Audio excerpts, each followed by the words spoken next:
Welcome to the Deep Dive. Today, we're jumping into a book that, well, really made waves. Rhonda Byrne's The Secret. That's right. It was huge. Absolutely. We've got excerpts straight from the book, and our plan, our mission really, is to unpack its core ideas for you. Mm-hmm. Think of it as your fast track to understanding the main principles without getting bogged down. We're pulling out the key stuff. Exactly. If you're listening and you want to get the gist quickly, maybe have a few aha moments, Right. we're aiming to guide you through the central ideas. Right. And we're basing it directly on what the book lays out, drawing from all the different voices in there. People like Charles Haanel, Einstein, even Buddha and Mother Teresa are mentioned. Quite the lineup. And, okay, the absolute heart of The Secret, the main thing, is this idea that your thoughts basically create everything you experience. Yep. That's the foundation. Whatever you're thinking about, you're pulling that towards you. It's the cornerstone, really. Charles Haanel is quoted saying, it's the greatest and most infallible law. Big claim. Infallible. Wow. Yeah. The idea is your dominant thoughts, the ones you keep thinking, they act like a magnet. They just pull in things that match. So it's not just thinking, it's attracting. John Assaraf talks about that too, right? Becoming and attracting what you think about most. Exactly. He brings in this concept of thoughts having a frequency, like you're broadcasting. A frequency. Interesting. Now, psychologically, we talk about confirmation bias, seeing what fits our beliefs. Could that play into this? People thinking it works because they notice the hits. That's a really interesting angle. The book doesn't directly tackle cognitive biases like that. Okay. It presents the law itself as this objective, universal thing that's always working, whether you're aware of biases or not. Gotcha. And this connects to what the book calls the don't want problem. Mm-hmm. The don't want epidemic, they call it. The idea is most people are actually focused on what they don't want, worrying about debt, fearing illness. Right, the negative stuff. And because that's where their focus is, that's what they end up attracting, according to this principle. But doesn't standard psychology often say, focusing on positive goals, what you do want is more effective anyway? How does The Secret square that? It leans heavily into that. It says you have to shift your focus entirely to the positive, to what you desire. Okay. Even if you notice something you don't want, the trick is to immediately pivot. Think about its opposite, what you do want instead. Any energy, any attention on the negative, even fighting it, just feeds it more power. So, pivot immediately. Yeah. Okay, if our thoughts are this powerful, how does the book say this actually works, like the mechanism? Well, it uses this really strong analogy. You're like a human transmission tower. Okay, like a radio tower. Yeah, exactly. Constantly broadcasting a frequency with your thoughts. Bob Proctor emphasizes this visualizing abundance attracts abundance. He says it works for everyone. So it's an active broadcast, not just passive thinking. Precisely. And Bob Doyle adds a crucial point.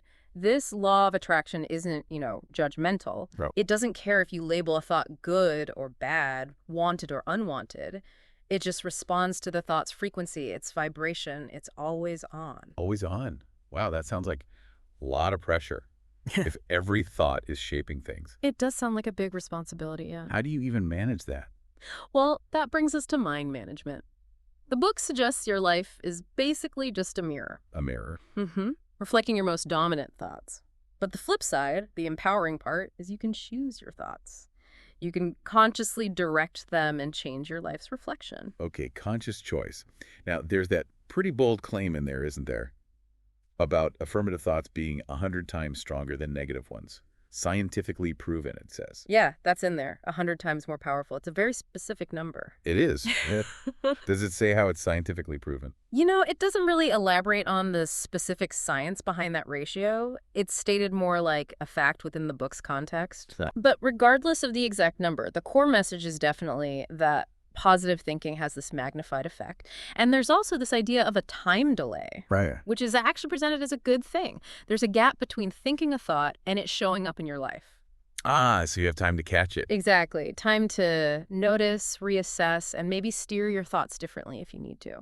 That makes sense. And to get better at steering, Yeah. The Secret recommends things like meditation. Right? Yes. Quieting the mind. Even just starting small, like 3 to 10 minutes a day. Just a few minutes. Yeah. It's suggested as a way to get some control over that constant stream of thoughts, kind of recharge, and setting an intention helps. Like what kind of intention? Something like, I am master of my thoughts. Holding on to that while you meditate is meant to help build that awareness and control. Okay. But tracking thoughts. The book mentions, what, 60,000 thoughts a day? That sounds impossible. Right. Who can monitor all that? Exactly. So what's the shortcut? How do you know what frequency you're on if you can't track every thought? That's where feelings come in. They're presented as the key feedback system.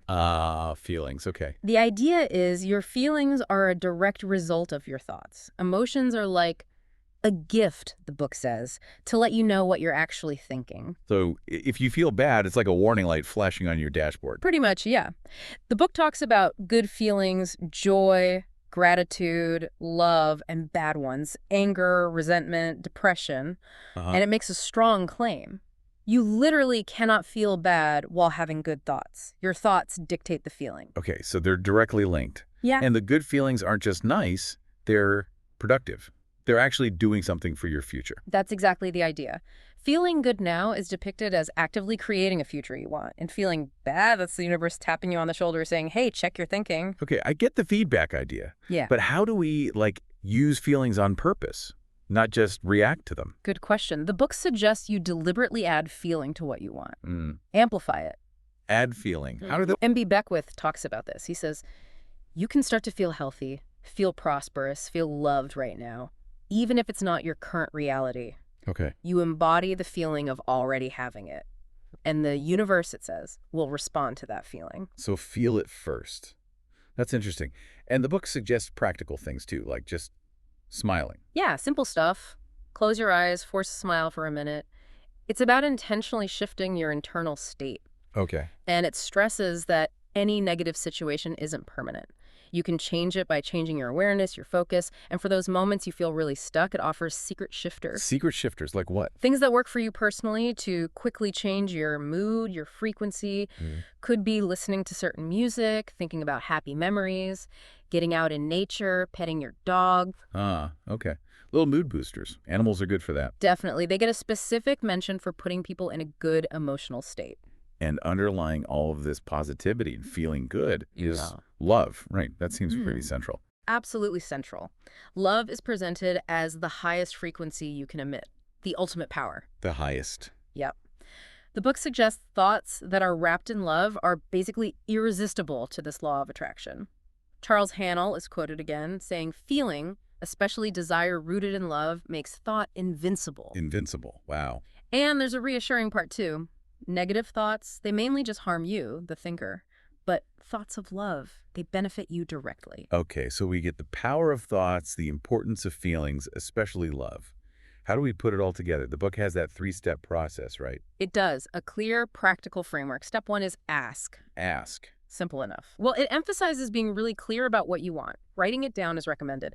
And crucially, phrase it in the present tense. Present tense, like it's already happened. Exactly. The example often used is starting with, I am so happy and grateful now that, and then you fill in the details of your desired life. Clarity is key. Okay. And you make it a habit, asking clearly. But it says don't keep asking for the same thing over and over. Right. Ask clearly once, then you move on. It implies doubt if you keep asking. Got it. So step 1, ask clearly, present tense. Step 2. Step 2 is believe. And this is maybe the trickiest part. It's not just hoping. It's unwavering faith. Unwavering. You have to believe that what you asked for is already yours on some level.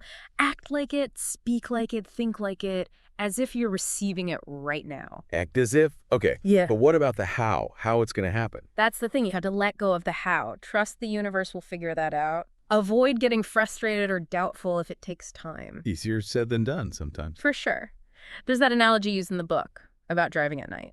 Your headlights only show you maybe 100 feet ahead. Yeah. You don't need to see the whole journey all at once. You trust that as you move forward, the next bit of road will be revealed. You just need to see the next step.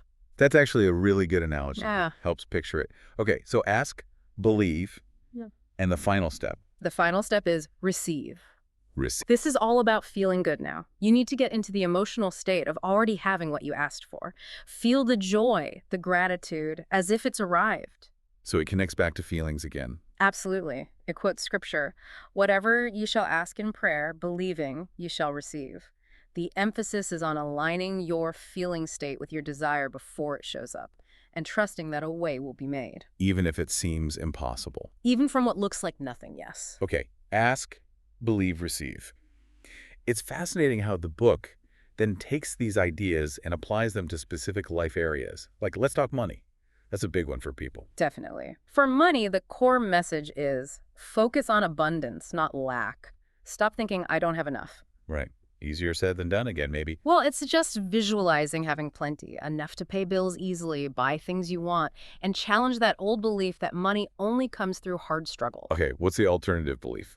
Affirmations like, money comes to me easily and frequently, and importantly, feel good about money, feel good about wealth, about wealthy people. Don't resent it. Interesting. And give money away happily.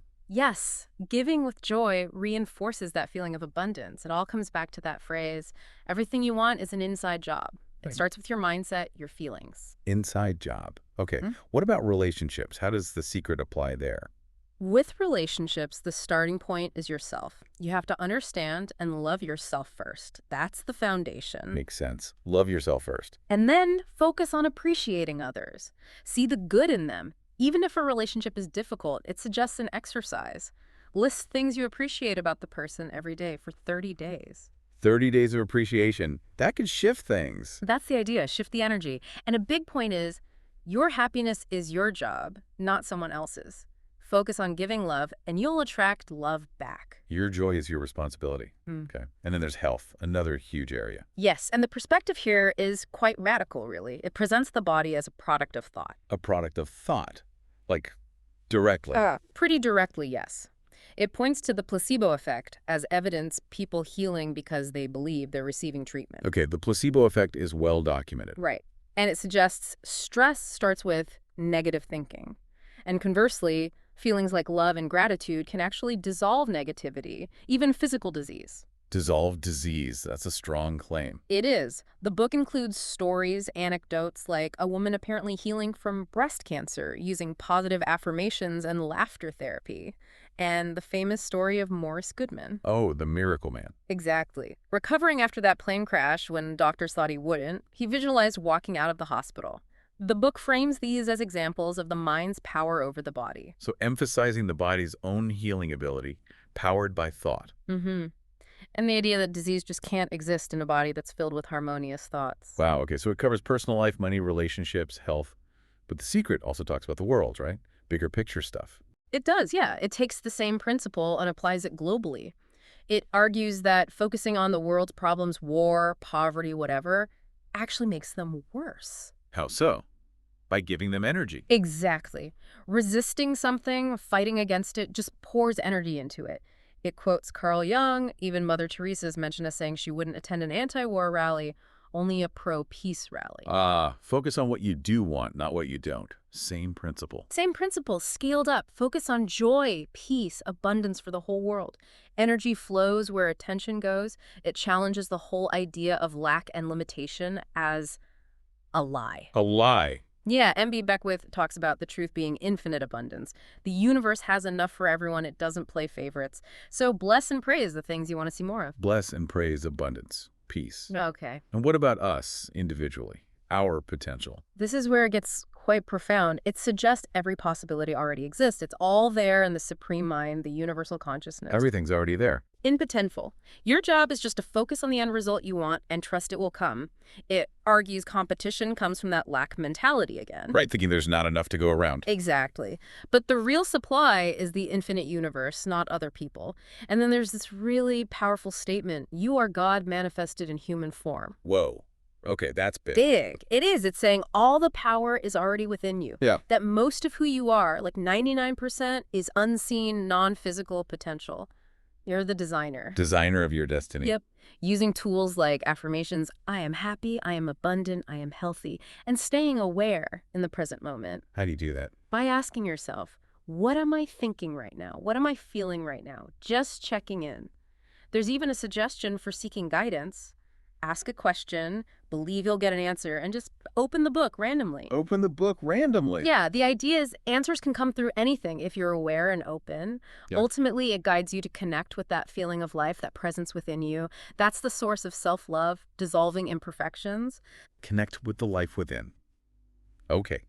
So Bringing this all together, after diving into these excerpts, what's the absolute core takeaway from The Secret? I think the core really is the immense power attributed to our thoughts, our feelings, and our beliefs. The idea that they are actively shaping our reality moment by moment. Thoughts, feelings, beliefs shaping reality. And that three-step process, ask, believe, receive, is offered as the practical way to consciously harness that power. Right, the how-to. And we saw how it suggests applying this to everything: money, relationships, health, even your view of the world and yourself. It definitely covers a lot of ground. So for you listening, here's something to chew on maybe. Just take a second and think about one dominant thought you tend to have. Could be positive, could be negative. How might that recurring thought be playing out in your life right now?